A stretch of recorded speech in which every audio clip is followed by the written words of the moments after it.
Hello everyone, I'm Dawn and I live in Cyprus in an abandoned village, or some people term it a ghost town, and we live a frugal off-grid life. This channel shows you all aspects of Cyprus and my everyday living here. So if it's your first time, a big welcome to you. If you've been here many a time, fantastic. Thank you for that. Just have a little drink before I get started.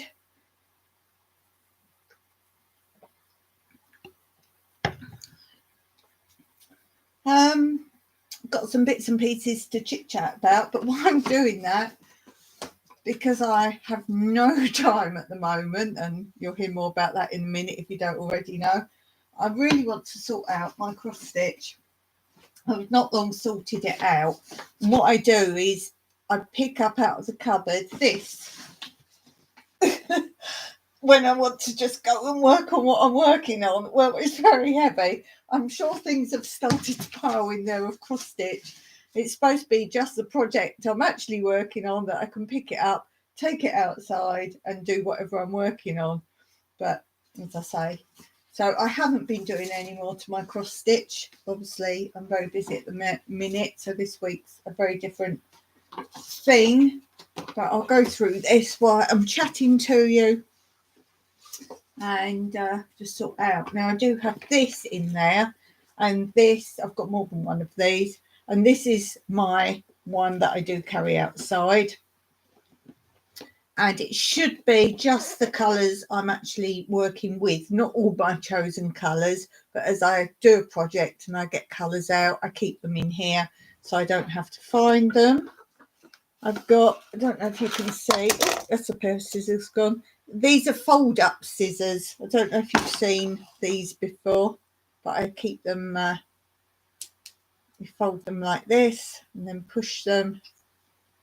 I don't know if any of you craft people have got these sort of scissors, but I just leave them open all the time. They're actually very good scissors, so they're in there. Let's leave them out because I'll fall out again in a minute. And then I love things like this with compartments. So in here it needs emptying is every time I cut off an end of a thread that's no use anymore, those little tiny bits and pieces. And where do I put those? I don't throw them in the bin. These go in compost. So any bits of thread you got, little odds and ends, any old bits of material, just make sure they're quite small, throw them in your compost. This area, as I say, I've got colours that I'm using. I'm not actually using that colour. So that was probably from a last project. I was using the green. So they should then go back. Then this middle section here, it's actually upside down. I made a pincushion a long time ago. It's not cross stitch. I don't know what you call it. It's like a type of embroidery.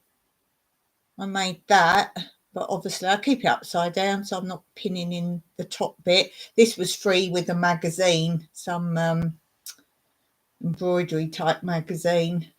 So I made that up, and that's my pincushion for my cross stitch needles. And yes, I'm using the red at the moment. What I also do is the colour number. If I've got more than one of it, I get them all out and put them in. So I've got all of them. So if I run out and forget what number it was, I've got that. I've got pink because what I'm working on has pink highlight. And there again, look, there's colours I'm not actually using now. So these could all go back. And there's more of the pink I'm using. These need neatening up. And then these are actually pins in there because I was probably doing some sewing at some point. So that needs a bit of a tidy up there. But that is a good take outside, as I say. I take the big blue crate out, and this is in top. This is on top. And obviously, if I didn't want to actually take anything else out, this is enough if I'm working on a small project. So that's pretty cool. So that stays. This is I'm actually using. So these are the letters that I'm using at the moment to make my apron. And I keep this firm because I've got one of those magnetic boards in it. So I'm not needing that to follow where I am on the letters, because you move the magnets up and down on it where you are, but I don't need that for a small chart. But the magnets are there, so it just keeps that firm, so that stays in there. Oh, this has got to stay in there for now. This is this weird plan I've got going on. This is how I made the plan. It looks like some mathematical equation. So there we go. That was kind of working it out. So that's got to stay in there till the project's done. Then I've got magazines of, I want to do pictures around the letters. So I've got magazines of the pictures that I might use. I haven't fully decided, so I won't show you those yet. But yeah, they can stay in there. And then I've got 2 boxes of colour. We do love that. Look, it's so lovely. So I've got 2 boxes of colours. As you can see, I don't code them by the number. I just do visually what looks the next sort of colour. So they're not by number at all. That's 1. So that stays there, because if I do want other colours, although technically I don't have to keep bringing these in and out, do I? So they could come out of there. So we've got this one. As you can see, it's browns, oranges, yellows, beige. So yeah, those could actually come out of there. I don't need this now. Oh, I know what those other colours are that I said I'm not using those now. I jumped from another project I was doing, which is in the bottom of the box here. I haven't finished it. I don't know how long you've been watching my channel, but I was showing you progress of this every week. And it's oval. The actual picture is oval, in case it looks a bit odd. That's what pins are around the edge. And I wanted to jump to the apron because I had the idea of the apron. So I abandoned this project only because the apron I can use, whereas this I can do any time.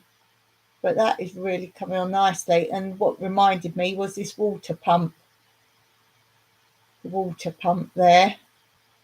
I will be going back to this one. That's why those colours are there. What made me remember it was I wanted a water pump. I could only find this picture, which was way too big. As you can see, this is a whole photo, a whole picture, and this is quite a good part of it. So I kind of adapted it. I just wanted the aspect of a water pump. I'm not very good at that kind of thing, so I have to do it my own way. Yes, and here's my little notes on that. Sort of my little written notes of what I needed to do to make that. And I'm putting that in this oval picture frame. That's upside down. So it's going in this oval picture frame. So as I sew a bit more, I have to check where that is. That's why that's in there then. That makes more sense now. So I was like, why have I got these other colours here? So that can go in the box. As I say, right, I don't need to carry all these threads backwards and forwards in and out the room every time. But I will put this back in, and my apron that I'm making, so that can go back in. That makes more sense. And then also in the cupboard, I've got like a Filofax thing. And I've got loads of magazines of different cross-stitch patterns, but there's no index on any of them. So I kind of made my own index. I've written a little code for what the magazine is. And then I've got things such as buildings under B. So if I want a building, it took me ages. I didn't do that here. I think I did that when I was still in England. And I just went through every magazine and put a reference. So you've got C items, kitchen items, people. And I've also coded them. I've written the number of the magazine, but I've also coded them as to whether they're a little small motif or a whole picture, and that kind of thing. Words, when there's any words, celebrations, animals, what else? Christmas, cards, if they're actual ones to make cards, because I'll show you those in a minute. Cats, put that there. Oh, there's a bit of thread there. A bit of thread. Cats, celebrations, characters, children, clothes, dogs, all sorts of things. Furniture, flowers, fruit and veg, food, furniture, games, kitchen. Did I say kitchen? So on and so forth. Props like umbrellas and musical instruments, these kind of things. So that just sits on the shelf nicely. I thought that was a good use of that. Put the lid now, there we go. And then I just pulled everything out of the cupboard. I did tidy it a long time ago. Oh, this is like my odd cross stitch. This is an actual big project I'm still doing, so I kept the colours separate. Got a little basket that I made. Make quite a lot of these sort of baskets. So it's got my tape measure in, and then some thread someone donated to me that you would have seen in a video. I've used some of it. So a little box of bits and pieces, so that needs organising better. This is more my emergency sewing. I don't really need to keep this because Mike's got the whole sewing kit. So this could actually go. I've just got scissors, white needle and cotton. I don't need that. What's in this one? Oh, this is other threads. These are old video cases, by the way. These are great for stuff like this. But these are a different type of thickness, a different type of thread. So I've kept those separate. And if I want to do other projects, then obviously I go to those. I think they might have been free for something. Oh, hello guys. Thanks for being here. Really appreciate that. Thank you so much. Nice to see you both. Just sorting out my cross stitch. And then I've got some chat because I've been so busy this week. I haven't organised anything for my live. And then these are a whole box, again, another video case. These are perfect. Of cards. Now I used to make cards, but I'm keeping them now to make cross stitch cards because I run out of ideas for cross stitch and I've got loads of thread. So I don't like making just pictures of cross stitch. I know I'm making that garden scene, but that's because I've got nothing gardeny and I thought I should have something gardeny. But on the whole, I like purposeful things. And I did find someone gave me this, a gift, and it's a lovely bag, like a little drawstring bag that they made. So I was thinking I could keep some craft stuff in that, some bigger stuff. Might keep my projects clean in there. I just have a square book. This is when I was trying to work out that pump.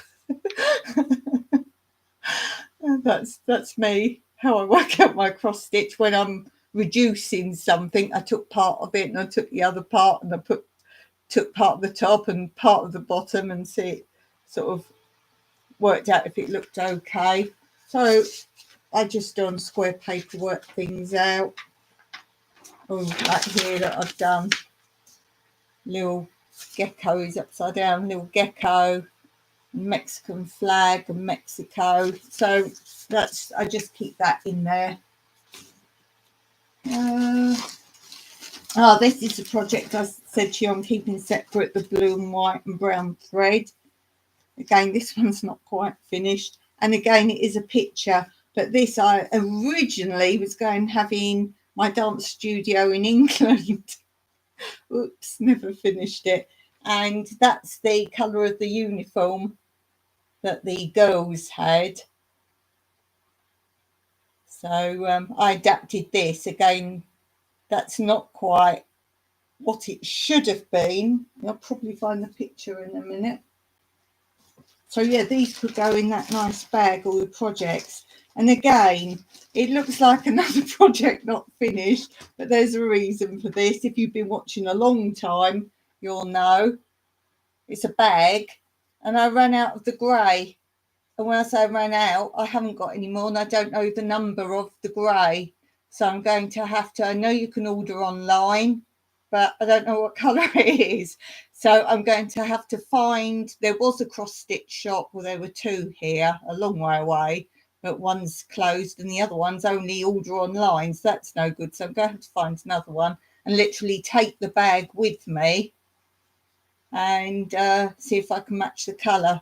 I've done it on, I printed these pictures on square paper, and so that's why you can see squares. So I haven't done, that needs grey. There's some up the side here.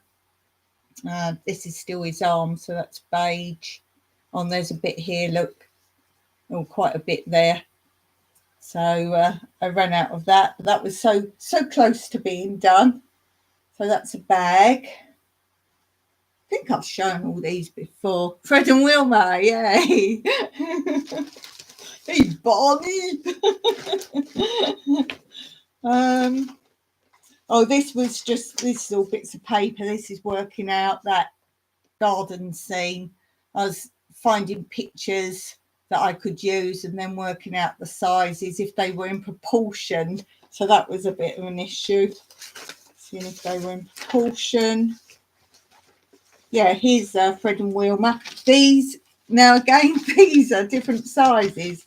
They were knitting patterns. I don't knit. I don't knit. I wouldn't even know how to begin something like that. But the thread and pebbles was to make these, and the actual patterns of them were completely different sizes. So again, I had to fiddle around with expanding the pictures. That's about it. It's just papers in there working things out. Put the bears back in there, keep them clean. I will chat in a minute. I just wait to see what else I've got. Now, these were old games boxes, and I just covered them with pretty pictures and had some pretty colour tape. So I've used the boxes again. I'm quite good at reusing.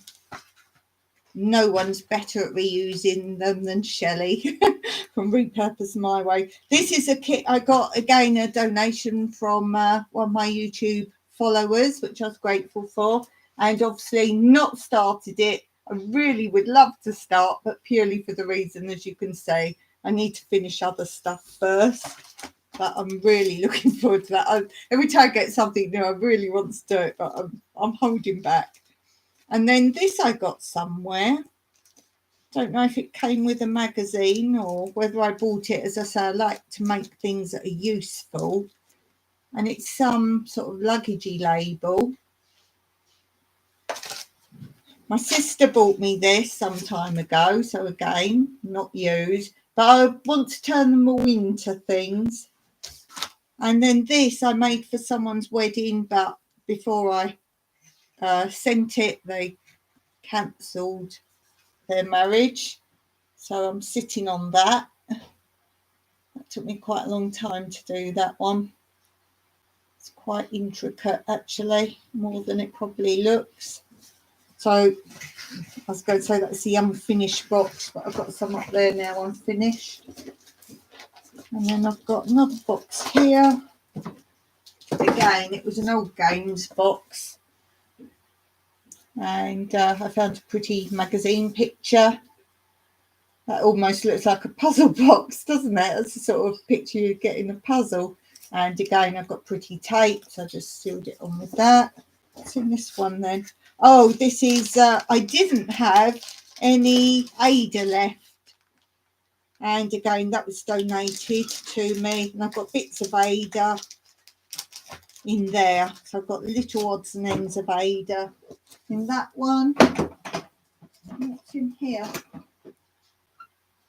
Oh, this is just, I don't know what to use this for. We've got Celebration of a Nation, Australia, 1788 to 1988. The Australian Bicentenary.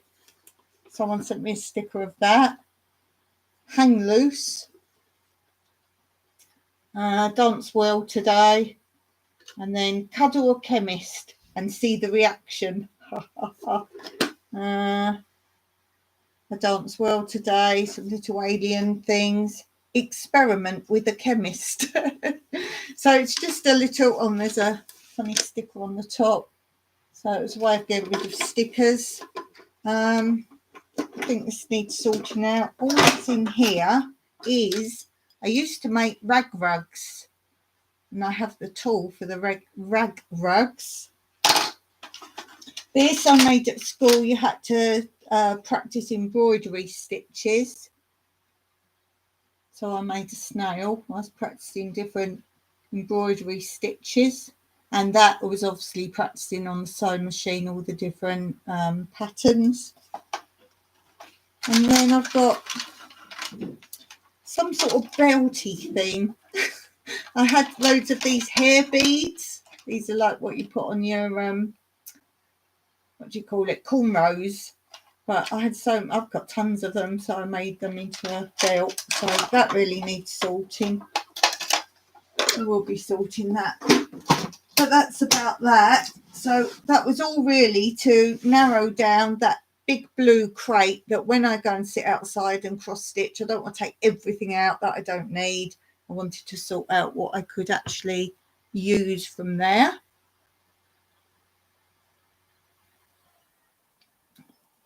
But we'll get on to the chat. I had a bit of paper here somewhere. There. Oops. I've now just thrown a pencil in there. So we've got some bits to talk about. It's a case of getting the order right now.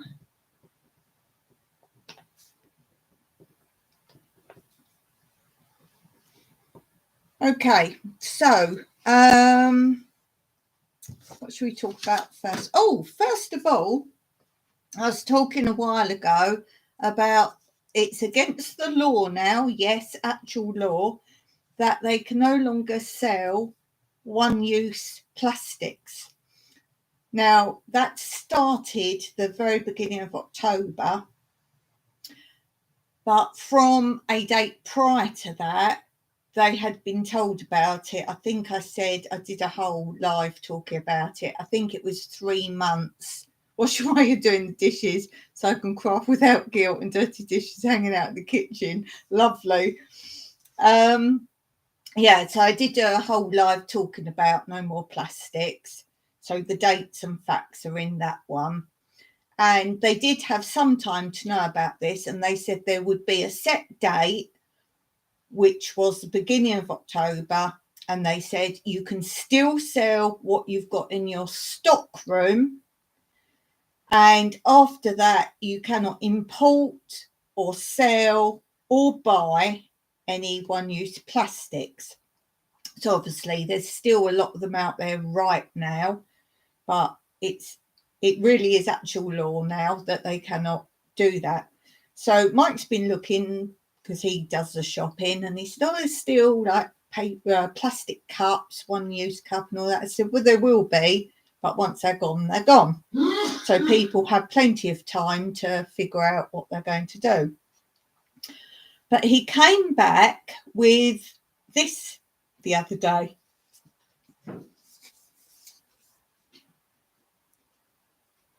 Bamboo cotton buds.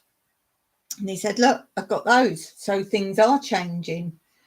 And he said, funny enough, the other ones were there. I don't like the papery ones. I like the ones with the plastic middle. I find the paper ones, they have the paper middle. Q-tips, I think the Americans call them. The papery ones, I find they sort of bend a little bit. I really gouge my ears out and they just collapse. So I like the plastic middle. So he said, well, funny enough, they did still have those. But he said, I picked this up and looked, and these were quite a lot cheaper, funny enough. So I was quite excited. So I'm going to open them to see what they look like. Now, in the live, I was talking about them. Blue from Blue Self-Reliance and some others in the chat were all talking about alternatives, and we will talk about what could be used. And between them, they discussed that if you've got hemp, you can cover a lot of things, and bamboo. Well, we grow bamboo, as you may or may not know. So I was saying, if you're smart, they are going, well, they supposedly have rolled this out over the whole of Europe. We haven't seen or heard any such thing, but they do often use Cyprus as the test monkey. And then things become so here, and then no one else seems to do it, and then that's it.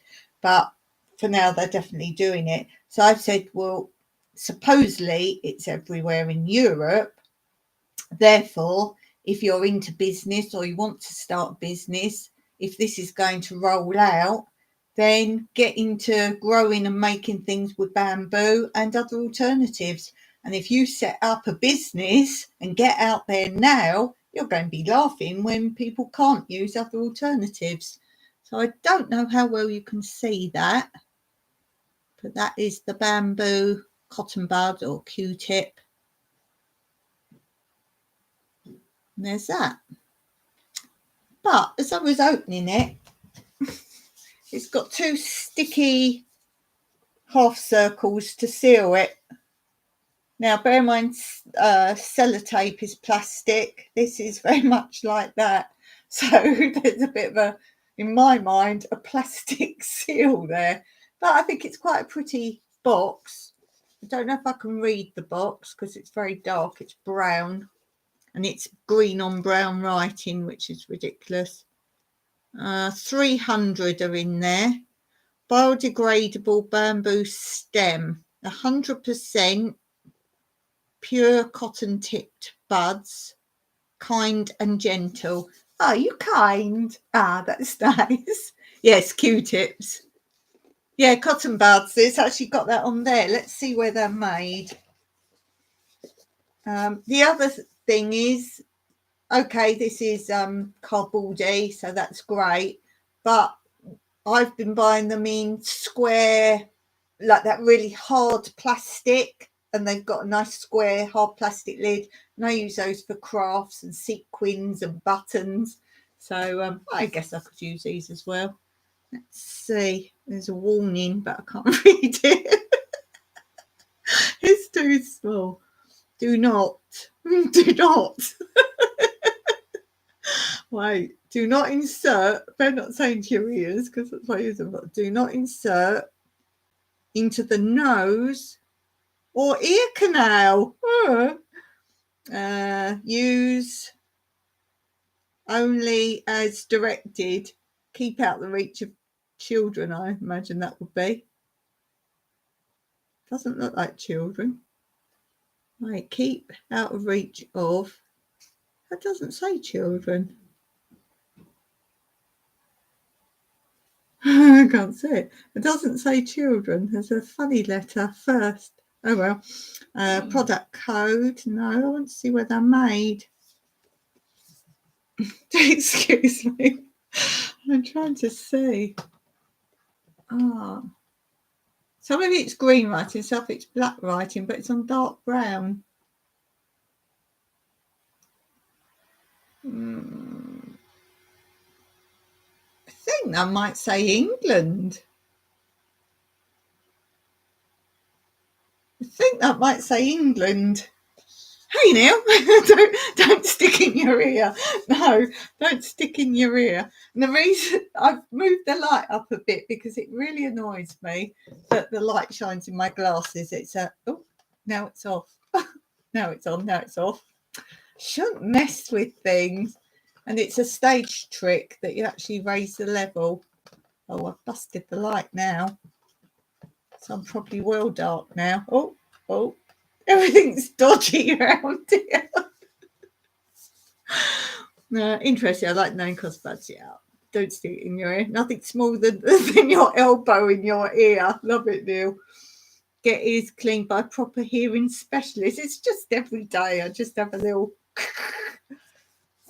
I get quite waxy ears. Yeah, so I'm pleased with that. And I think Mike's like, oh, I haven't seen the changes. So not that he's been searching, but he happened to notice that. And they definitely weren't there before. Definitely not, because he would have bought them because they're cheaper. Peroxide and warm water, just and done. And it's also good for eye makeup because I use eyeliner, and obviously I can't control my hands so well anymore. So after I've done it, just get a little wet end and just, and that's good. So yeah, that's probably about all I use them for. Oh, if you're cleaning out, I don't know, say you've got a little bit of metal or something, you will get in the gouges, clean out like gougey bits. They're good for that as well. But yeah, I'm not cleaning. I'm just like every day, you'll wipe around, you know. So that's that. So I wanted to show you that, and I'll keep you informed if we see any other changes.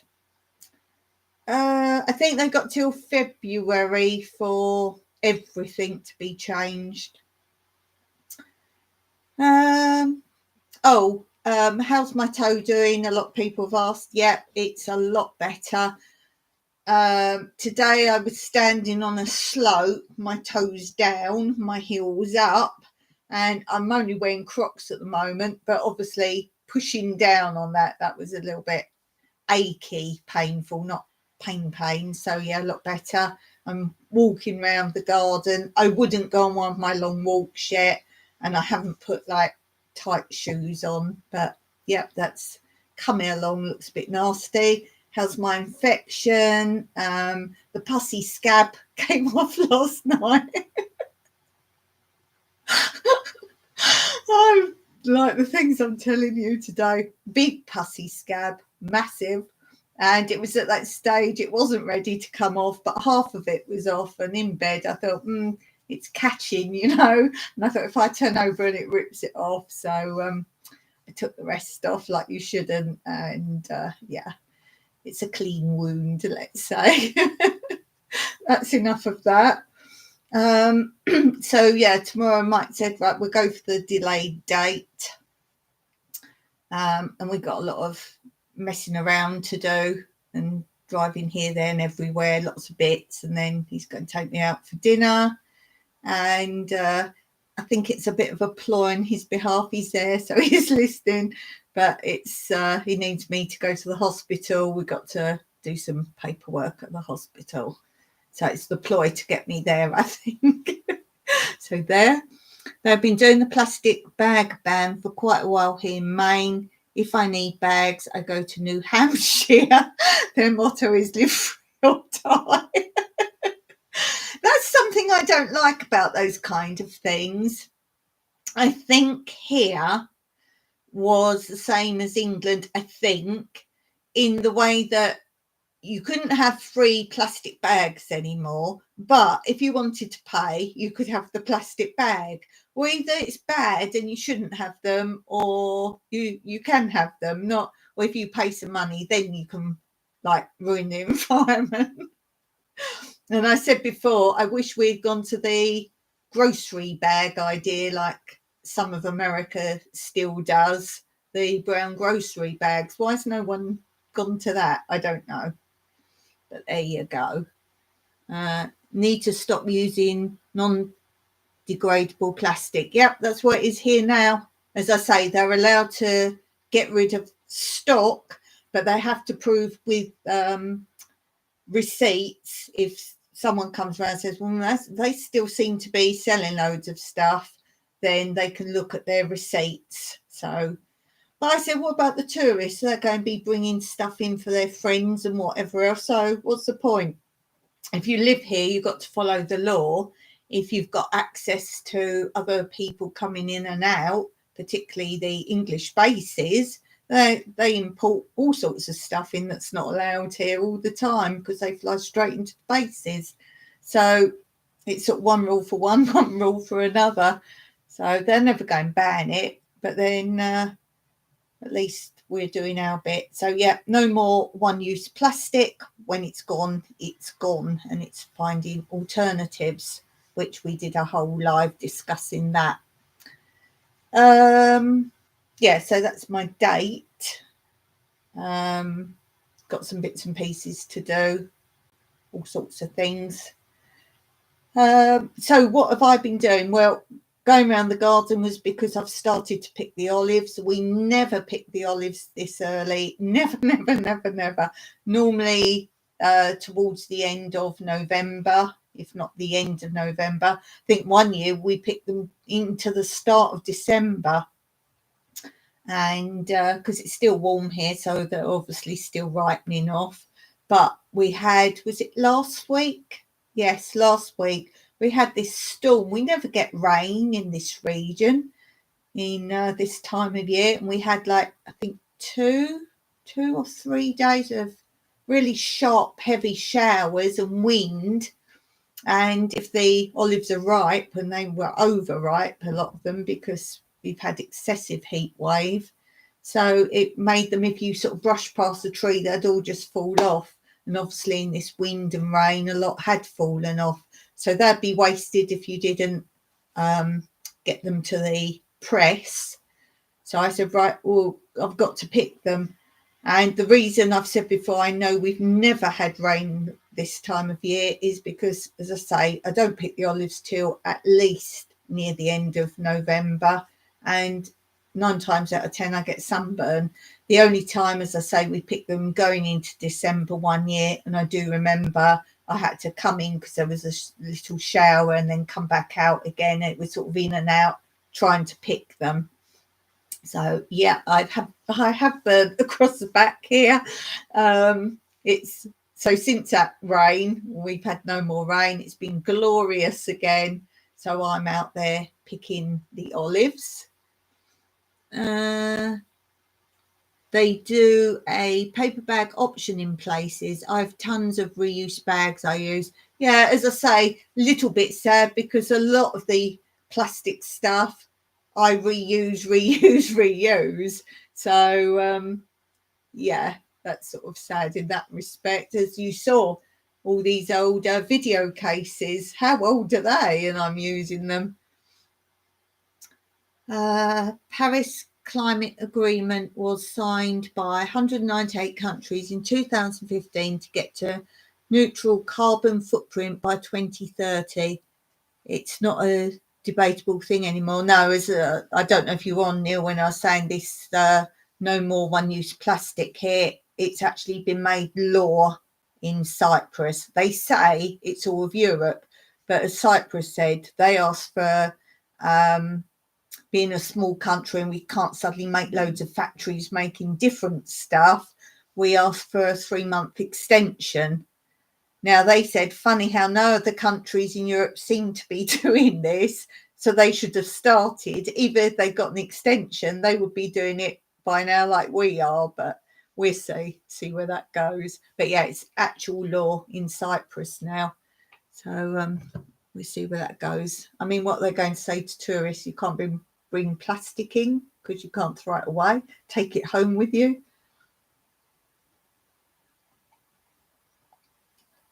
We have mostly reusable bag up here, cloth bags, yeah. But as I say, go back to that video I did it I did a live on it. It probably says in the title, I think it says something about changes in Cyprus or something is the title. If I'm speaking about something specific, I'm trying to now put something in the title. I think it says changes happening here, or big changes happening here, something like that. And we went through, everyone in the chat was talking about, well, hold on, what about this and what about that? When you really start thinking about it, there's female hygiene things, they're not allowed anymore, and all sorts of things. When you start one-time contact lenses, you know, these disposable one-day ones, you can't have those anymore. But we were going through so many things saying, well, okay, there's different ways of changing and using other options, but there's a lot of things that were a bit difficult. You can buy plastic bags, but they're degradable ones now. Same with bread bags and the clips for bread. They're either degradable plastic or cardboard. Yeah, as I say, a lot of things can be changed, but as I said in that other video, just look round one room and think, if I couldn't have plastic anymore, how would I replace that? And mobile phones are counted as disposable goods now, by the way. So interesting. And we were saying in that chat as well, a lot of stuff are made as throwaway stuff, consumable products. You don't really repair things anymore. They're basically throwaways. We still have plastics, just not oil-based. Yeah, again, on that video, I went through all the categories of plastics. Is there 7? I was going through all the numbers you see on the bottom of things and what that type of plastic is and how degradable it is. And there's 2 absolute no-no ones. Hemp plastic is growing. Cool. I think that's the way to go, really. I don't really know that much about hemp, but I think we all need to be growing hemp. Even if you don't want to do anything with it, I think it would be a saleable commodity. Yeah, if anyone knows about hemp, I'm quite interested in that now. Yeah, so picking the olives, I'm doing pretty well. Do you remember last year I completely cut all the trees down by at least half? And people go, oh, you won't get any olives. Oh, well, that's at least a year of olives missing. If at all, you might actually have destroyed the trees. And there were some trees, the amount I took off looked like trees. And I did say last week, I'm not sure if I'm going to film actually doing it. I've done filming picking olives and that, but people are like, oh, I'd quite like to see. So I filmed a little bit when I was partway through picking just to make, and I thought, well, I need to make it a bit different. So what I do is talk on it, because I've noticed a lot of my videos lately, I don't talk anymore, I just film and put music up. So I talk through it and explain about how I cut the trees before the negativity said you won't get olives, and look, these are the size of the olives on the trees. So I do a little walk and talk, and then a bit picking, and then I show you how much I've picked so far. And I would say it's difficult to say how far round I am, because I would say I'm 2/3 done, but that's the amount of trees. And the trees I've got left to do are the biggest ones that this year I need to cut down much more. So although I've got 1/3 of the amount of trees left to do, they're all the biggie trees. They're the biggies, the last of the biggies. I can't remember how many I've got. I've got more than 86, because last count there were 86 olive trees. So you imagine I'm on a go, because I can't believe how quick I've got round the garden this year. But biggie ones. Okay, see you. Thanks, Shelley. Hemp grows super quick. Oh, that's good. It's a weed.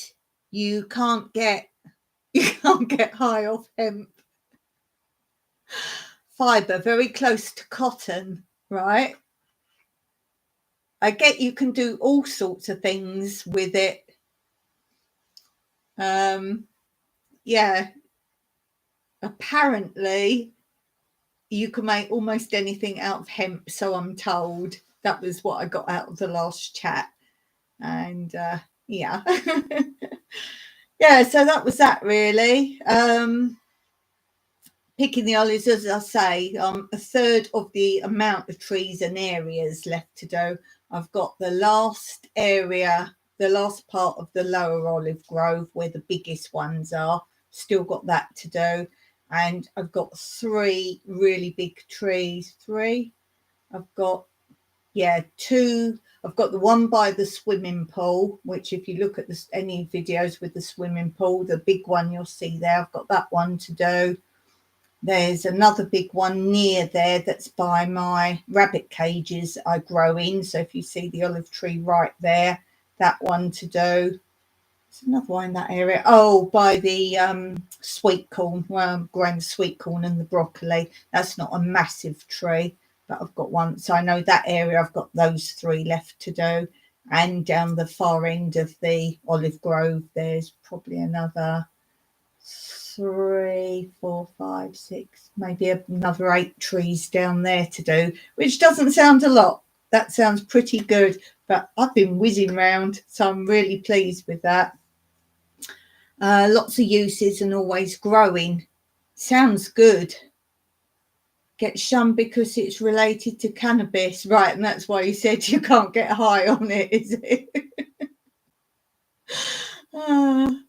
Yeah, I must research. If you've got anything you can send me on that, Neil, that'd be appreciated. Any links or anything. Yeah, I need to look into hemp. It grows from seed, does it? I know nothing really about it. I've heard of it, and that's about as far as I know. And they make sacks, I think. That's where I know hemp. They make sacking from hemp. Yes, seed. So where'd you get hemp seed from? I've never seen like seed. Would it be places where you get like oat seed and that, farm places? I don't know where you get that. Must be online somewhere.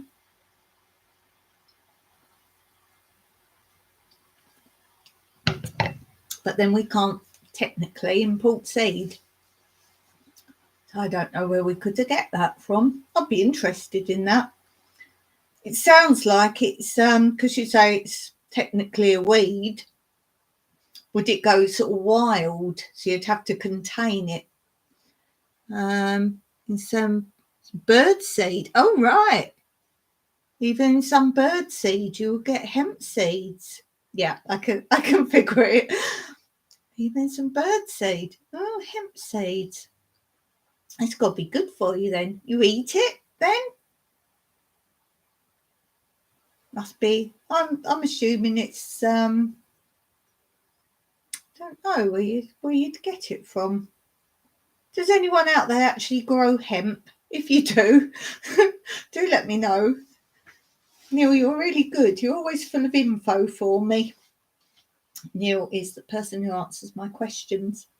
Yes, so doing the picking the olives was quite funny because Kit, the one that was the small kitten, but I now call Digby, the huge dog.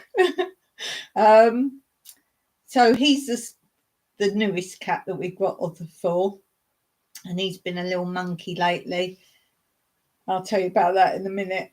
But I'm picking the olives, and he's under the tree, and he's eating something under the tree. So I look, and he's eating some squashed olives. I'm like, he's actually eating them, not just sort of messing about with. He's eating them.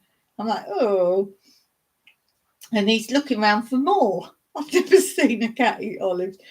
Anyway, as I'm picking them, occasionally a couple drop on the floor and he pounces on them and eats them. He's well into the olives. And then he sits there thinking, he's a very clever cat. He sits there thinking, and he's realised that they go in the bucket. So he's getting in the bucket, like his front legs and his head, trying to eat them all out the bucket. And then he's, hold on, there's loads in the tree. And he goes up the tree and he's eating them out the tree. He's a strange one. So he's funny in that respect, but we cook a chicken. That's kind of our expense of food. And Mike gets a chicken for Sunday dinner. And we eat a leg each. And he does like a proper roast dinner. We have a leg each. And the rest of it lasts us for various meals throughout the week. So we have pizza with chicken on. I put chicken on the top of the pizza because I make my own pizza. And we have it with pasta and sauces I make, with rice, whatever. So he puts it in an ice cream tub. And he leaves it out on the side just because it's not called 100%. We used to put one of those umbrella things over it. But with the cats, Fossil always used to, when we first got her, jump on the worktop because she came from the cat sanctuary where they would walk around the kitcheny area in the sanctuary. So she had to be taught she couldn't climb. And she doesn't now, but you wouldn't trust her. Let's put it that way. You wouldn't leave something up there. And Mike used to put this umbrella thing over things and then plastic cups all piled up on top. So if she knocked it, it would scare her. But no, she's okay. I wouldn't trust her, but she wouldn't be up there now. Mr. Waffles, wouldn't trust him either. He sniffs all the time, so I wouldn't trust him. And Kit, don't really know where Kit came from. He's quite new to us, but he's always up the worktop and we really tell him off. And he knows now it's wrong to go on the worktop. But again, you won't trust him. Anyway, so Mike's not going to use the umbrella anymore. So he put it in this ice cream tub with the lid on. Well, he just popped out to get something from his workshop, came back. Oh, he'd even put a tray upside down on it, but a tray with like handles. So it sort of curves up with the handles, but he'd turned it upside down. He comes back, he finds the tray has gone way across the kitchen worktop into the sink. The ice cream tub is on the floor with Kit biting into it, trying to open it. Now, I don't know if the tray fell off and like fell across the worktop and fell into the sink, and that scared the life out of him. And then he knocked the ice cream tub on the floor trying to like escape, because with a whole chicken bar the 2 legs, with all the bones, it's all on the bone and everything still. It's like the whole chicken just minus the 2 legs. How he would have got that off the kitchen worktop, I feel if he'd have pushed it off, quite likely the lid would have fallen off. I said to Mike, it's so lucky that lid didn't come off. And it's got teeth marks all around the lid and the tub. And it's not pierced it, but there's big gouges all round it. And it's like, oh my goodness, we could have lost our whole chicken. So we're not using that ice cream tub again, obviously, but it's like, oh my goodness. I'll have to try and keep it. I say I'll use it in the garden, the tub, but I'll have to try and show you one time. Or I'll do it on probably a community post, put it on my community post if I talk about little things. And I'll do a picture and show it on my community post. And yeah, we nearly lost, as I say, that's several meals for the week that would have been gone, because Mike said, oh, it's on the floor and he's been biting the tub. He said there's all teeth marks in it, and I think he meant the chicken. So, oh well, there's nothing you could do. I'm not someone who gets in a state over things. If something's happened, it's happened, so deal with it, move on. Doing some poking around on the net. Seems most seed stores will sell hemp seeds. I'll have to ask. Mike has found a shop where it's like a very small old-fashioned hardware store, and I think they do like irrigation pipes, that kind of thing. And he said, because I can't get like runner beans, French beans or runner bean seeds out here, you just can't get them. I really want them. So he said he saw lots of different types of beans there, like seeds. I wonder if we might go tomorrow. If I don't know where it is, if it's near where we're going, maybe we'll pop in and look. And he said, I don't know what, but he said, I'm sure I saw like long green beans. I was like, oh yeah. So maybe there, Neil, that might be the sort of place then, what I call a proper farmy garden shop. We don't really have places like that. I know there's a lot of countries where they do have actual agricultural type shops. I know Portugal, they have like proper farming shops. We don't have anything like that. We have like car sales places that are just tractors, but I don't know where they buy their farmy stuff from. There must be somewhere. Maybe that's why all the equipment here is really old. They've just been passing it down the family.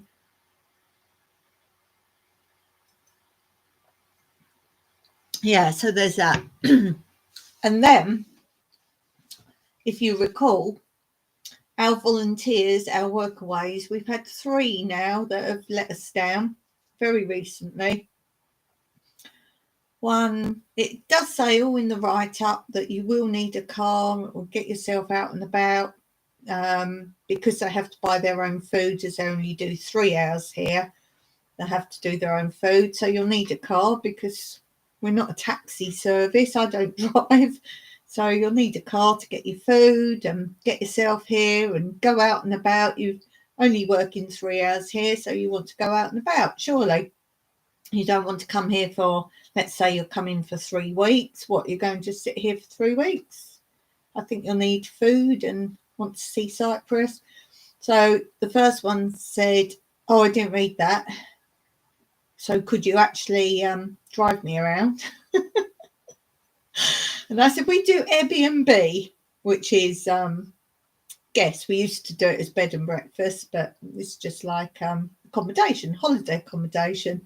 And I said, for our paying guest, we don't collect them from the airport and take them shopping and whatever. Why would we do it for somebody that's not paying us? Surely if we're going to offer taxi service, we'd do it to someone paying to come here for a holiday rather than someone volunteering that's getting free accommodation.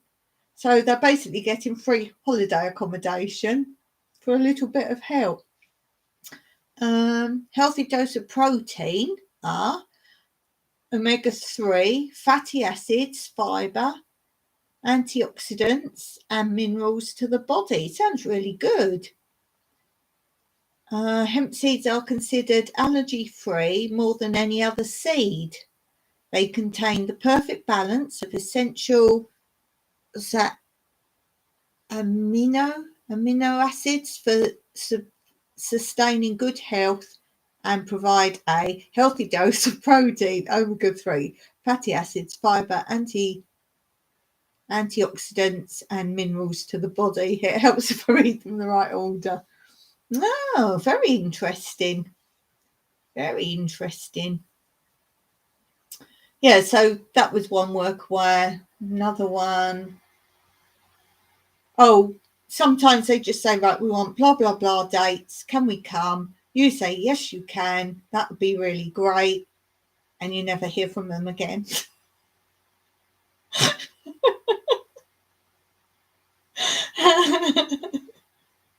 And bear in mind, we can only accommodate either a solo person or a pair travelling together, because on that they can apply as a couple. They can be friends, but they've got to sleep in the same accommodation.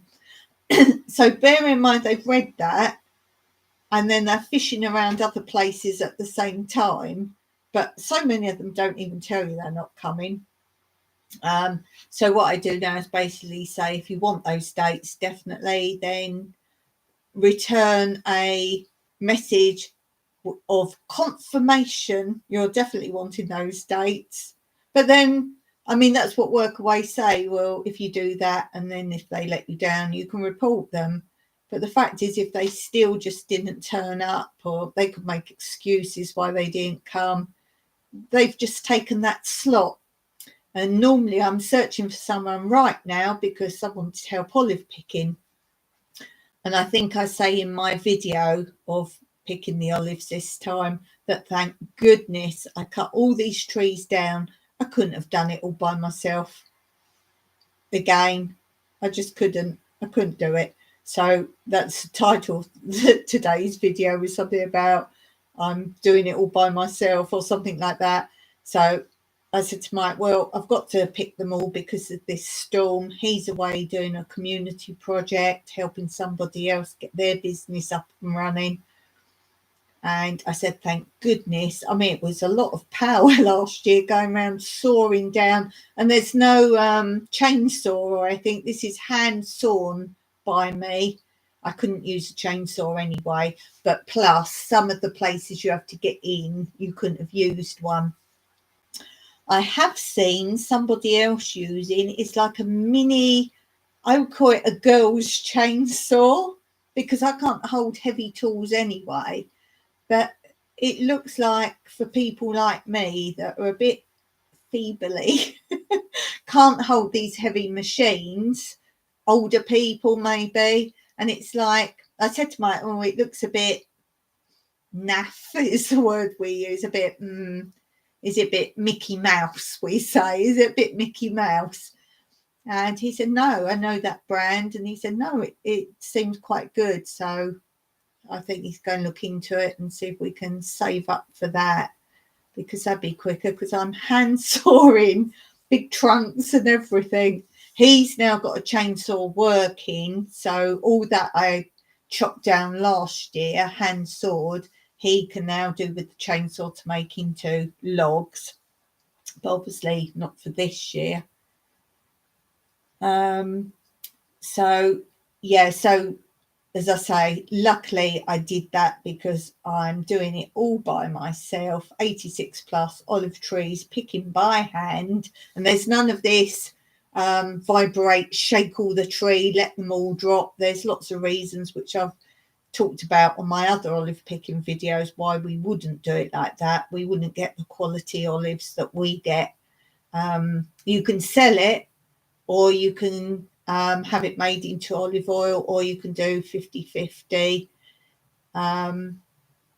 So this year I think we're going to get it all made into olive oil.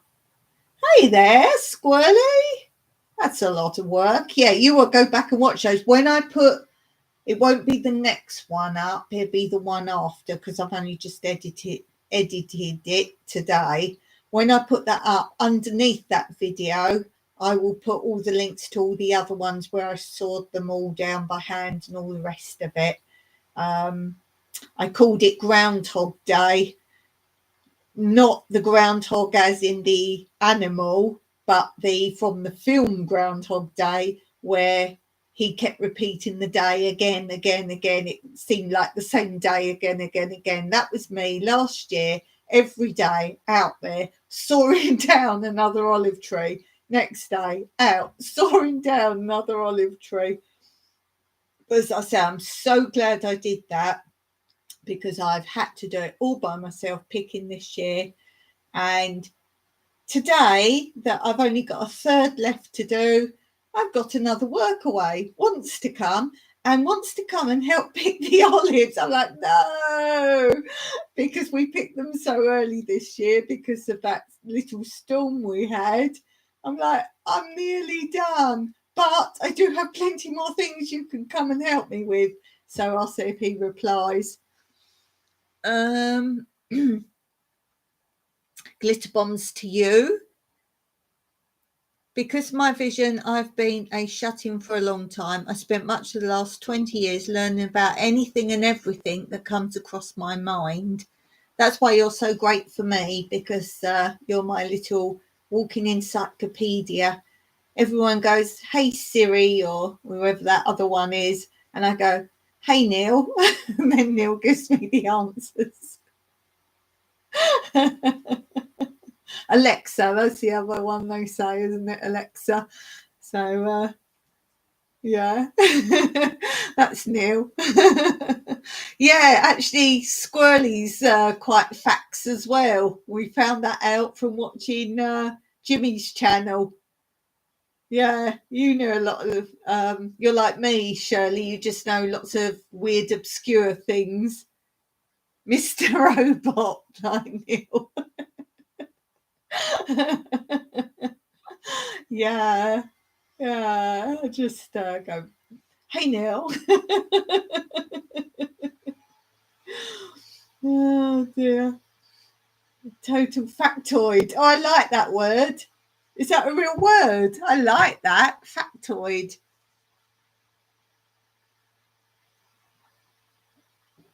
Is that a real word? I'm going to write that down. I like that word.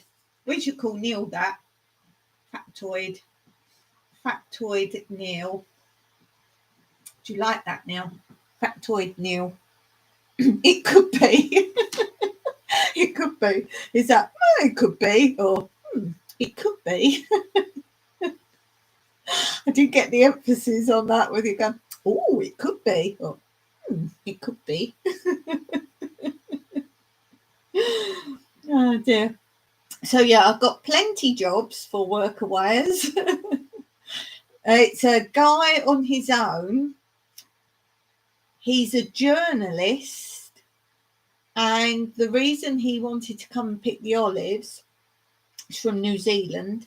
The reason I wanted to pick the olives was because he's writing a paper on the different ways olives are grown and picked and produced and history and all that kind of thing.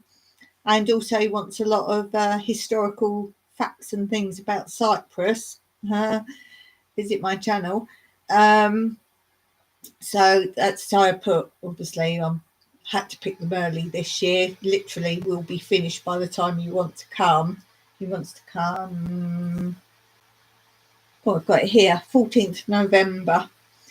So I'll be done. But I said, I have plenty for you to do. We have some off-grid projects, and I've got lots of diggy type things.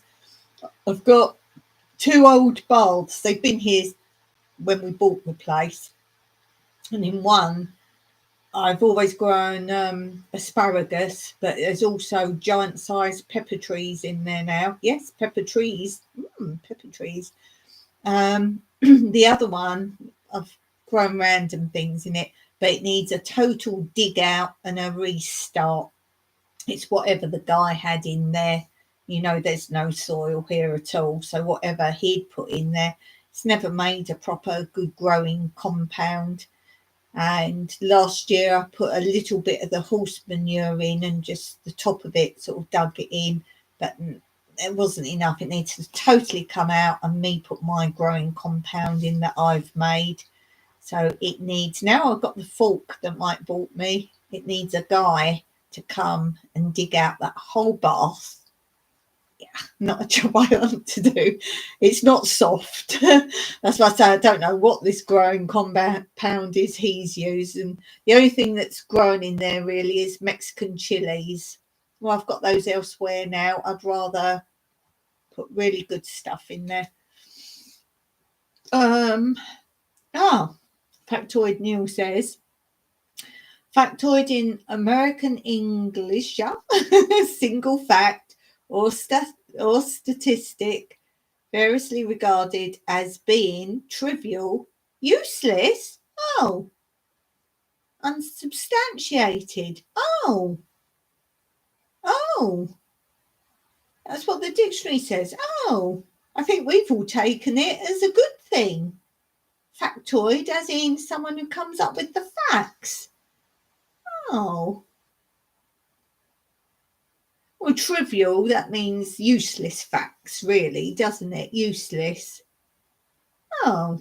Maybe we shouldn't call you that then. It's not quite what we want. We want, like, you're on the ball, you've got all the answers. Nealexa. Nealexa. I don't want to do factoid then. That doesn't sound like it's useful information, does it? Alexa. Alexa. Like Trivial Pursuit. I'm full of info that's rarely used. Yeah. Mike's quite good. He'd come out with some random thing, say on a quiz show or something, and they go, what's this, and this? Something really obscure. And he'd just have the answer. And I'll be like, wow, how did you know that? And he always says from a film. I heard that in a film. Or it was on a film, something about it, or there was a film about it. But it's always from a film. I'm like, babes, you shouldn't really say that because you sound so smart. She said, well, I just know things. Because, oh, from film, from telly, from television, from a film, from TV. It's like, no, don't it? Just go, oh, I just know things. Film can be documentary and such. No, totally not a factoid. No, we all thought it was what we all thought it was, documentary. Don't worry about it, Neil. I would have got there. Phil could be documentary and such, yeah, but he doesn't watch documentaries. He talks about a comedy program and that kind of thing. He doesn't. I like a documentary. I like to learn about something. I do, but no, he doesn't watch documentary. He likes watching where they fix up old cars, and so learning in that respect, but I'm not really learning programs. Oh, we did watch some a while back where it was old buildings and what they were at one time. I like those kind of historical things. I'm watching one at the moment where they're restoring buildings and they find the old plans of what the rooms used to be for. And one was like they're doing the house up and they've made it like a boot room, but it's almost L shape, not a big L shape, but it's like a little L shape and got no windows in it. And it's near the kitchen and the back door. So she looks at the old plans of it to find out what it was used for. And it's the knife room. And apparently when they'd finished using the knives, because they weren't stainless steel or whatever, they used to cover the blades in goose fat and then wrap them all up in rags and put them in this knife room. And then when they wanted to use them, they'd unwrap them, get all the grease off and use them. So I like historical things like that.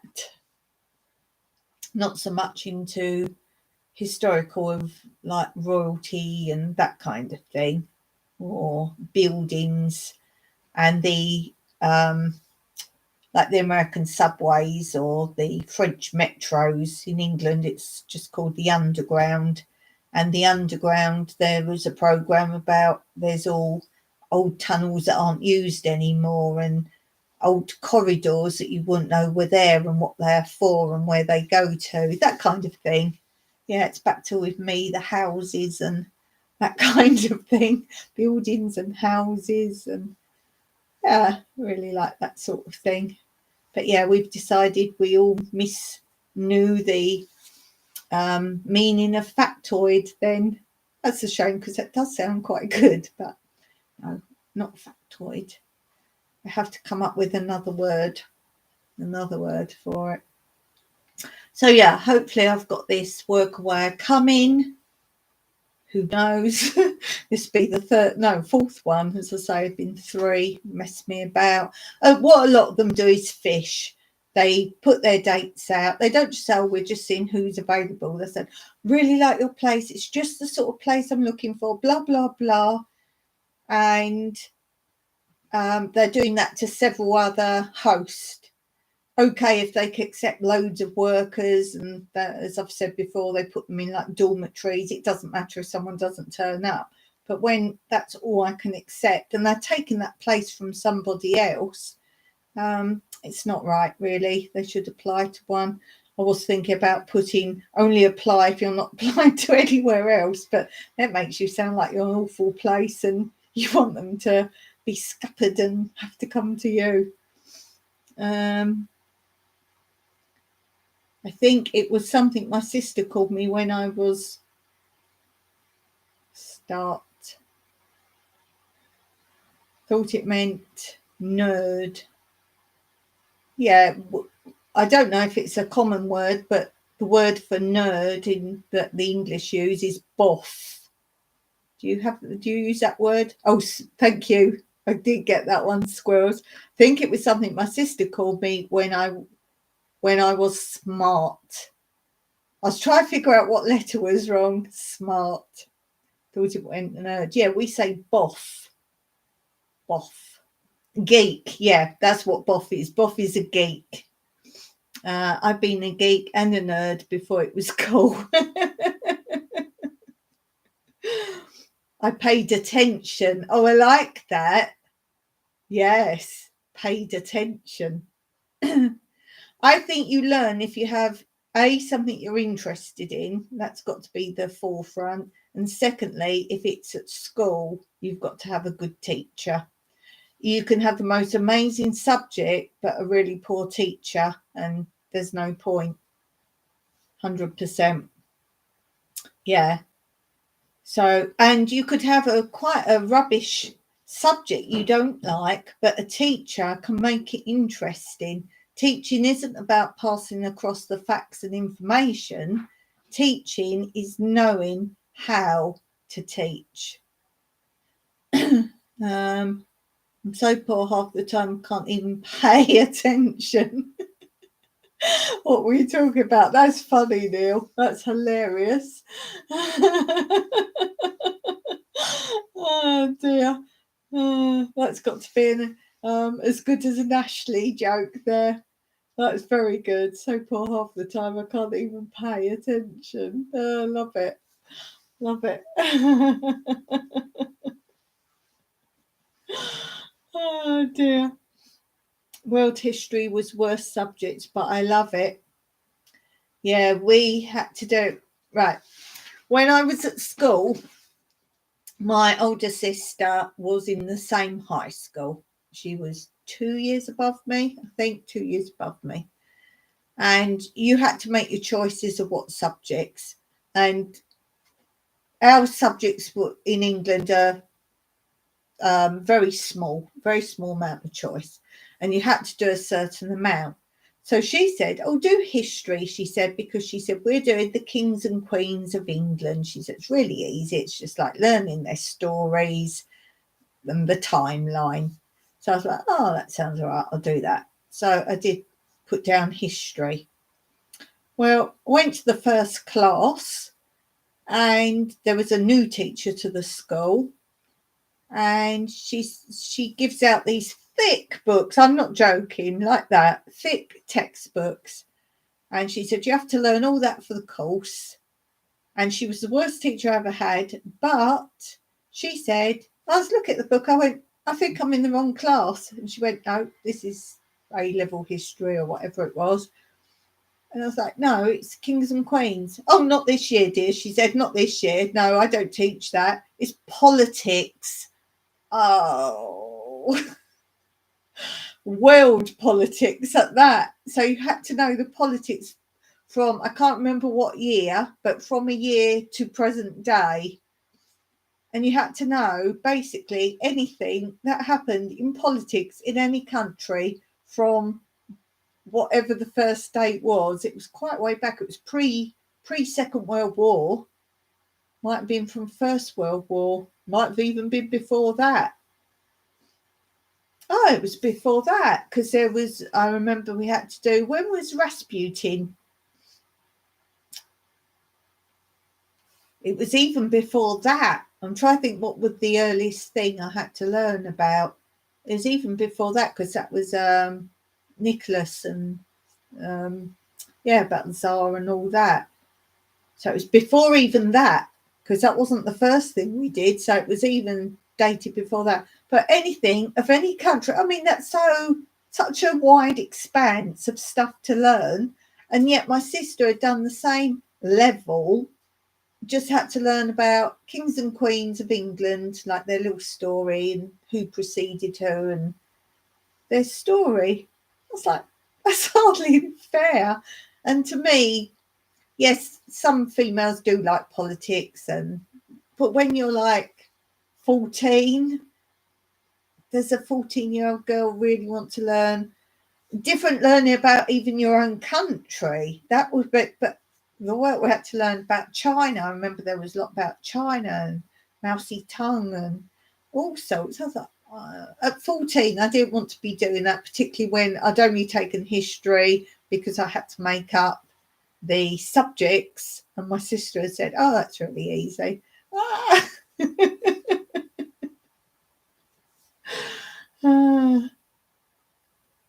Yeah. But when you're 14 and you have to learn everything of everything, and it wasn't like, I don't see how you could learn everything about everything. And it's not even an English school year, is not a year. Every so many weeks there's a holiday. You barely get into anything. And then it'd be the term leading up to Christmas. You wouldn't do lessons. It'd be like, oh, we've got Christmas this and Christmas that and Christmas choir practice. And so that was out. Then you come back the new year and it would be, oh, we just got to get into the swing of things. And you didn't really do anything then. And pre-summer, oh, we've all got to like take down everything in the classrooms because it's going to be decorated or change room. And there was just very little actual schooling in high school. There really wasn't. It's taught a lot of crap that's never used and not enough that actually needed. I tell you what, I don't know what it was or where you guys are or what it was like now in education there compared to what it was when you were there. Because for me, England education's completely different now. It's the pits. It's absolute. They had a survey out of high school children. And remember, these are ones going to work from age 11 to 16 or 18, depending on when they leave. And they did a survey around the whole country and they just gave them like mini little test. And there was 2% that could read the time from a clock face. So they have decided that in examinations, they are now not going to use a clock on the wall to let you know how much time you've got. They have to now use digital clocks. And these are the people about to go to work. Interesting. I could give you far more on that. But now I watch a lot of, hey, Jimmy! Now I watch a lot of YouTubers. There's some American families I watch and they've got children that go to school. And I don't know if it's always been like this in America or not, but it looks great. You can pick so many subjects. You can pick criminal, like if you want to go and work in crime, criminal something or other, justice, and all sorts of astronomy. And this isn't normal school. And I'm like, wow. And it sounds like every term or couple of terms or every 6 months, you can carry on with that another level or pick something else. It sounds great. Sounds absolutely great. Where are we up to? Yeah, taught a lot of stuff you never use. As I've said before, I wanted to go to a mixed school, boys and girls, and I wasn't allowed. Not allowed. Because they could do technical drawing, and I've always said I would love to have done woodwork, still the practical stuff and the academic stuff, but you had more choice. And all the girls could do was typing, shorthand, sewing, cooking. I mean, I'm not that old that we were still of that era, but that's where they thought you were going. You were going to be a secretary, or, as I said, when we did work experience, you had to go for a week or 2 weeks to test out a job, basically. And there wasn't options. You could be a secretary's helper. You could work in a nursery school. What else was there? But there were only about 4 options, and most of them were office space, apart from the nursery school, working in a nursery school. There wasn't any choice, really. Are you not at work, Mr. Jimmy? History. Costs through teeth to be changing courses all the time. Yeah, but this is high school. The one I'm watching, she's at high school and she can just change around. I mean, how do you know when you're that age what you want to be anyway, really. I knew what I didn't want to be, but world and American history. I'm more like facts. I like facts and things. Facts. As we're saying, just those random things. I really like the sort of random things. Yeah. I think the way you have to choose a job is weird. There's some people know from day one what they want to be. They know from day one, and I was talking about that on my Q&A, that I'd always said I wanted to be a hairdresser. Always said I wanted to be a hairdresser from when I was tiny. And it's because I wear my hair cut like fancy. No, my mum couldn't do that. No. And I wasn't allowed to go to a hairdresser. No, not allowed that. You hear that phrase a lot. No, not allowed that. So she just did plaits, and as I say, she was okay at doing a bun for dancing. We did plaits and bunches or pigtails and all that. So I always said, I want to be a hairdresser. Not like you can really cut your own hair, but anyway. So I always said that you want to be a rock star. Well, you basically are, aren't you, Jimmy? You basically are. You're living your dream.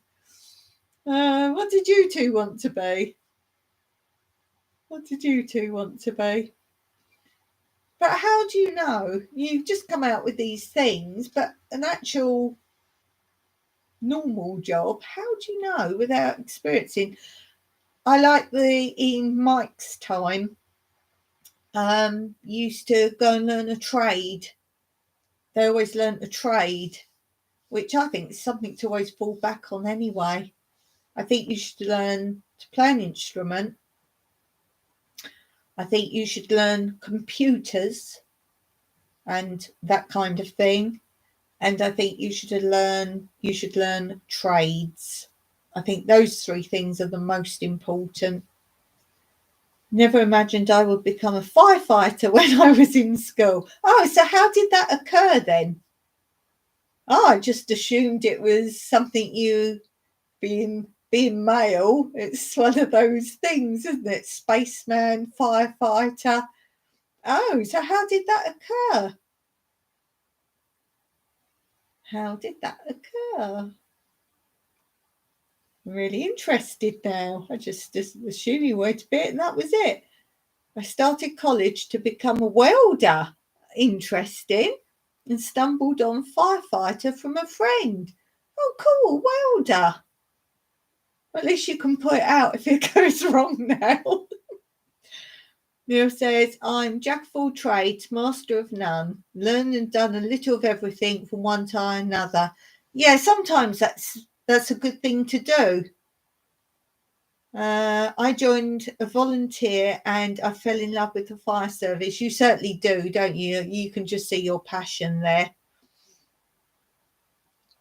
Yeah, you could just see your passion for it. And I think it's that group thing of it as well, isn't it? There's something special about firefighters as a community as well. I would say more than anything else. I know a lot of the forces and things have that camaraderie, but I think firefighters, maybe because it's a bit more sort of trusting each other as well, but there's something really special people, Jimmy, special people for sure. Special peeps. Oh, didn't come on to yours today because if you run to the top of this, you'll see I'm picking olives completely by myself. Every single olive from my land is being handpicked by me. I don't think I'll be done by next week, but I will be there. I've still got you on my plan of Mondays. Wednesday's a bit tight now. Wednesday's pretty tight because I have to post on all my channels and make a video. But you're on my plan for Mondays. Mondays for sure. I will be there. I haven't forgotten you. Mike said today, he said, Oi, you going on Jimmy's? I said, no. He said, but it's Monday. No, I've got to pick the olives. And the trouble is, once I sit down from doing it, I'm fine doing it. As soon as I sit down, I seize up. My hand the other day, it's all right now, but my hand the other day had got, I suppose, keep picking them. Neil says, nowadays, I would not trust me to build or paint anything nicely. But if you don't care how it looks, it's usable, I'm the guy. You can build me anything any day, Neil. I will be grateful. Jimmy says, I haven't done a live in a month. Oh, right. I've been dealing with some. Oh, okay. Have you got results? We do miss you in the mornings, Jimmy, my dear friend. Oh, you got results? Yes, Mike's dragging me to the hospital tomorrow. He's kicking and screaming. Ah! Shall I film it? Ah! Still waiting on test. Okay. That's the one thing with your health system. Tell me if I'm wrong. But because everything's paid, do you feel they're being thorough, or do you feel you're having lots of tests that you might not actually need because it's a pay scheme? How do you feel about that? Am I saying the right thing, or is that no, Dawn? They're really thorough. I'm okay, just not 100%. As long as you're feeling okay. How's your babies getting on? Haven't seen them for ages. Haven't seen anyone's dogs for ages. If you run this back, you'll hear about my naughty cat. Oh my gosh, we nearly lost our chicken.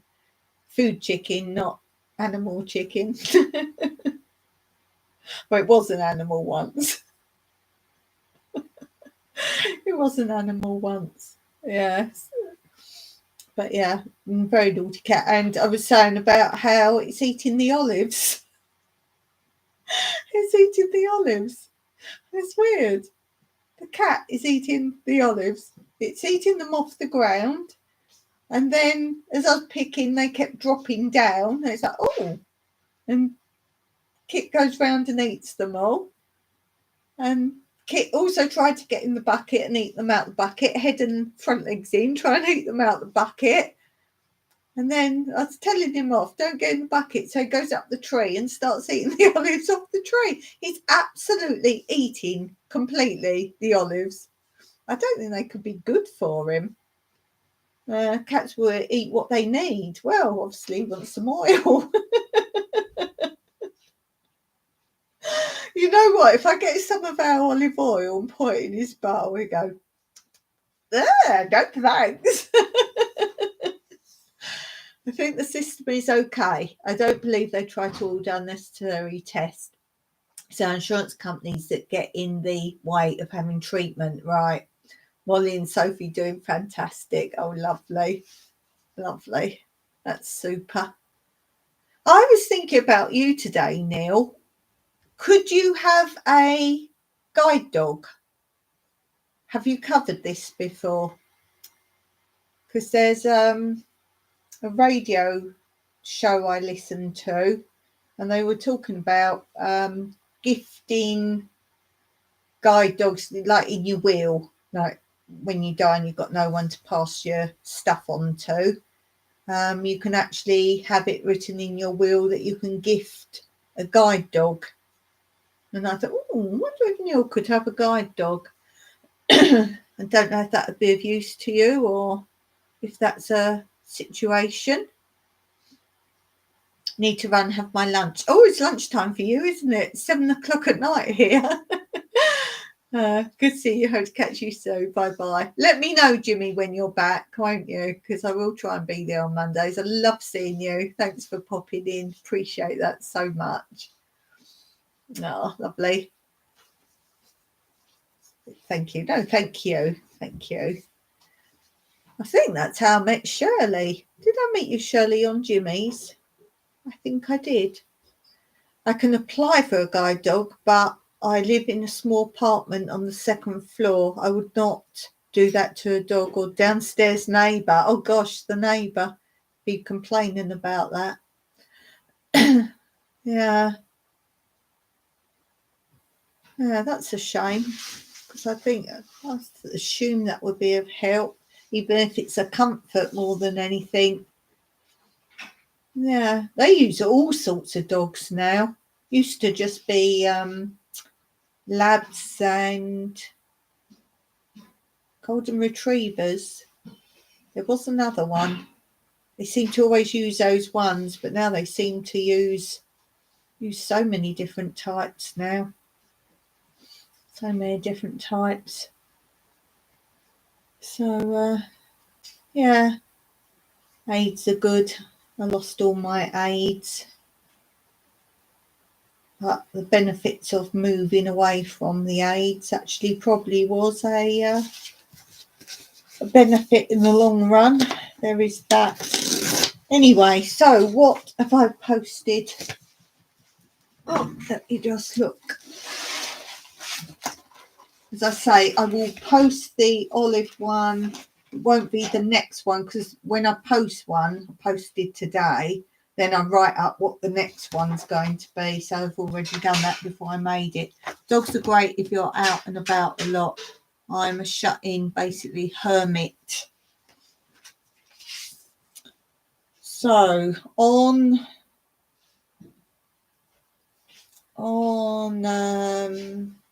Tranquility Through Life's Natural Beauty, I have posted goats and baby goats photography. So that one's up. So if you like my goats. And then the next one that's going to be posted on Wednesday is I'm continuing reading my nan's autobiography. If you haven't heard that, it's a great listening one. It's think of an audio book basically. I put pictures of her up as I'm reading it, but it's a listening video, and it's actually part 3. So you want to start part 1, because I just carry on reading what she wrote. So you'll be like, what? Who's this? What? So you really need to listen from the beginning. She was born in 1918. So I'm reading, she wrote it, it's all handwritten. And I've been reading it because I want to preserve it. So rather than just having it shut in a cupboard, I thought, well, I'd share it. It's her life. Neil says, I'm like the old guru on the top of the mountain, but I give people more than one question. Oh, dear. Oh, talking about questions. Anybody else who wants to be in my Q&A video, as in a shout out, if you give me a question, I will read it out and I do a shout out within the video and also in description if I remember.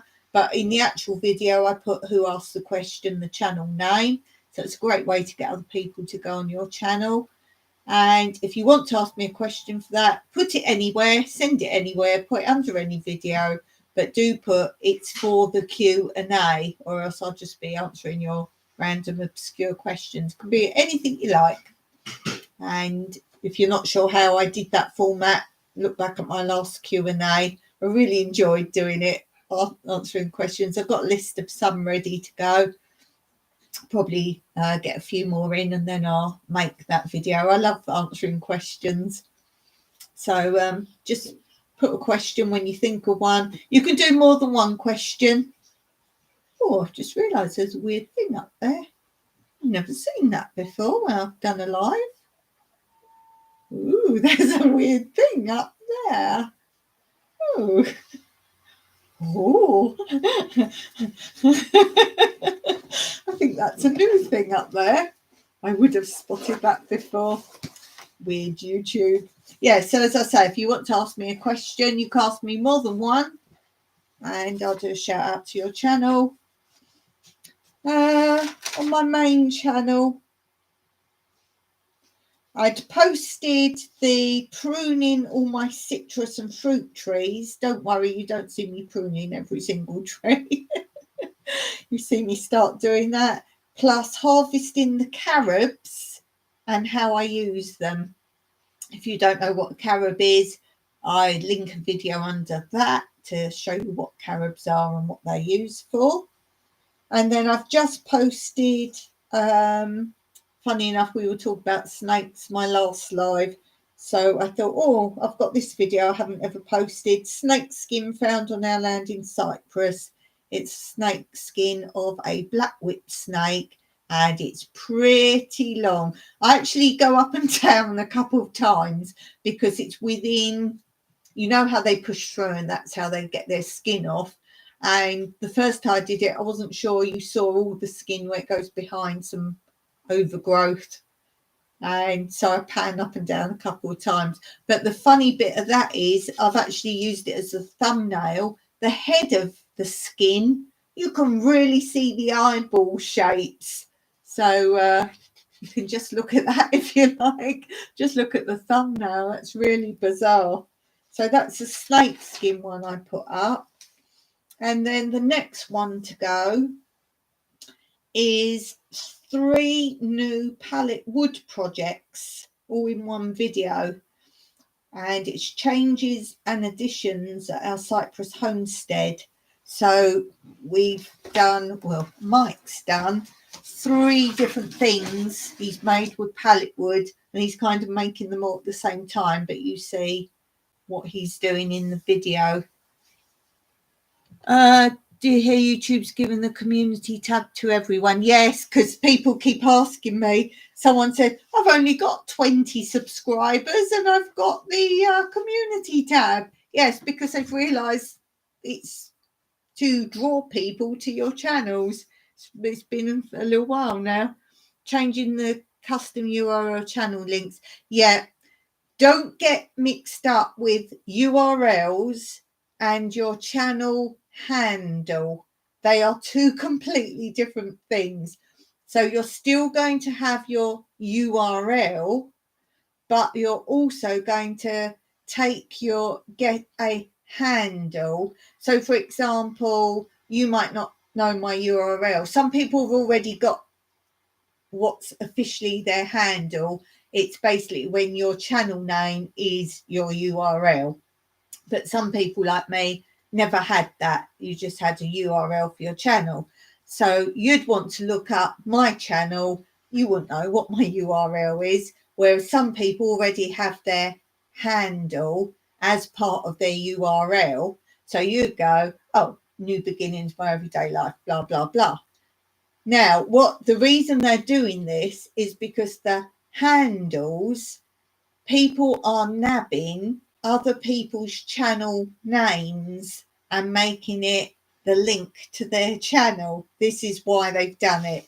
And they're saying, I've already done mine, but they're saying if you haven't done yours, you need to change it. So if you've got Blind Neil, someone else can be using that if you don't take it now as your handle. It's basically, when they say handle, it's your channel name. That's what they're doing. But don't get mixed up with URL. It's not URL, it's a handle. And people are thinking it's a new URL. No, it's a way for, if Shirley had her handle done, you just type in painting with squirrels and you find it. It's just the same way you would normally want to find somebody's channel. You type it in, don't you, at the top of the YouTube? You type in painting with squirrels, but they don't always come up. There's a lot of channels out there. I think, Shirley, you was one of them. If you just type in your channel doesn't actually come up. So they're making it into your handle. But do it, as I say, because they say if you don't do it and someone else takes it, you can't do anything about it. So it's just a way of stopping other people ripping off your channel name. Mine, I couldn't use my whole channel name. They said, oh, we've done it for you. And because there's too many letters, mine was going to be New Beginnings, My Everyday Life here. So I've just shortened it to New Beginnings, My Everyday Life. That's all I can have. So you've only got so many characters there. and so on and so forth. Set yours up a long time ago, yeah. I've been Blind Neil for 30 years on YouTube. I've been Blind Neil for 12 years. Someone made me a channel, Blind Neil, like 6 years ago. Ticks me off. Yeah, I remember where I first said I looked up your channel and I said, did you know there's someone else called Blind Neil pops up? Which is why it's good to have, like yours, a really distinctive icon, because they're so small, you can't always see them. So even if someone can't see it properly, you can see what it looks like. And yeah, a lot of people do just have their faces. It's hard to see. You need something very distinctive, and like mine, there's no mistake in that is my channel with my gecko. I think that was the first thing I did with the channel. I thought, oh, I'm going to have a gecko. I personally, I don't like faces. A lot of people do, because that shows who you are. I get that. But I like a good standout icon. So there's no doubt. Sometimes when I'm in people's chat, you know, you can go to the person's channel on the side and you hit the 3 dots. But sometimes, as you say, Neil, another channel comes up the same thing. And then I'll go back in the chat and go, just checking the icon's the same. But sometimes someone's changed their icon. It's like, But no, I like mine. And also, if you've got, you know, you have all your subscriptions or whatever down the side. I don't use that. I don't really use that. But you have it all down the side. If you scroll up and down, sometimes you're like, which one is it? Whereas mine, I think, stands out. There's not many, if any, with a black background. So mine's a black background with a blob in it. So if you're scrolling fast up and down your subscriptions, I think mine stands out. Neil, I think yours stands out really well. There's nothing like that. That's a really good logo. Really good icon, logo, whatever. It can be both. It can be an icon and a logo. Yeah, but that's me again. I like something to be a little bit different. I'd never change that. I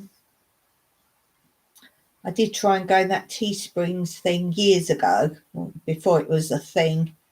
And I tried to set up the stuff there and put that on it. Do you know in Teesprings how many people have called their shop New Beginnings? Oh my gosh. There's so many called New Beginnings. My kid made me this logo using Instagram. Oh, cool.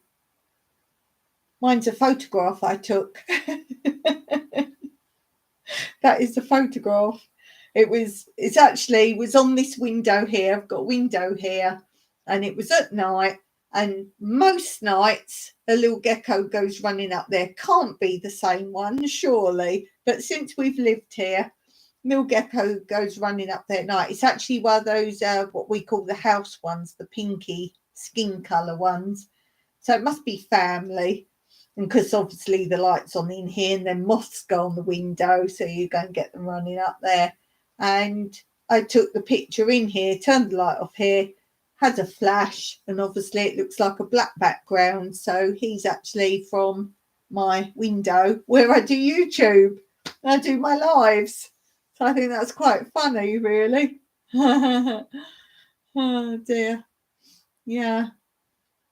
It's funny because when we came to Cyprus, when I set up a business here initially, granted, you can't use a name for a business that already exists. And mine was the word stage school. And the word, they said, you can't use that. I said, well, sorry, it's been my business for like eon years. It already exists. And they said, no, because there's a book, not a bookshop, it's an educational books. And they just had this first word, books. And they said people get mixed up. I think something with stage school after it and something with books after it. I don't think people get mixed up.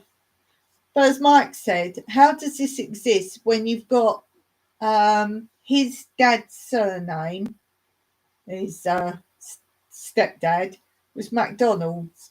So what, McDonald's itself didn't exist before his dad existed. So what, who can't use the name? Do you see what I mean? Very cool logo photo. Yeah, I like it. I think it's really different. Yeah, as I say, I don't normally like when people use photos. They're too fancy. It's too much going on. You want something very clear background and something on it. That's why I like your one. It's a logo. I know they say icon, but in my mind, it's a logo, isn't it? It's a logo. So yeah. Well, I think I better finish now because I hear my tea being done. My tea. Not drinking tea, eating tea. Tea time, not drinking tea time. So I'm going to go and have that. It's coming up for 7:30 at night. I'm pretty knackered from picking olives. As I say, I'm fine doing it because the trees are all low. A couple of the bigger ones are a bit monotonous still. So they're going to get well hacked. So as soon as I've finished picking, I'm going to go round again, start with the biggest ones and hack them to death as well, because I'm so pleased with the ones I've really minimised.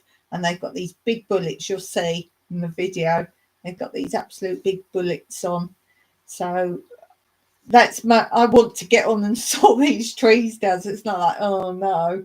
I'm like, no, it's so worth all that effort last year I did of going in and sawing them all down. It's so worth it that I'm itching to finish picking so I can get those ones done, get them all down really small. And then next year will be even quicker. I'll be like, right, go. So I'll go leave it there. We're going out tomorrow on lunchtime. Mike should be home. So I don't know if I'm going to pick in the morning. I probably will. I've been getting up really early because it's blooming hot as well. So as I say, I've burnt across the back of my shoulders. Hence why I've got a t-shirt on there. So yeah, I'm going to get up early, get a bit of picking done, then get a shower and whatever done before Mike gets home, and then we're going to have some time out. So I'll fill you in on that on Wednesday, what we did. So thanks for being here, everyone. Don't forget to check out people that are in the chat if you're watching this back later. Oh yes, seeds. I'll go and ask Mike now if we're going near that place. Thanks for that. Great. So thanks for being here, guys. If you watched to the end, thank you very much for that. If you're watching this back later. And as always, until next time, you know it, Meraki.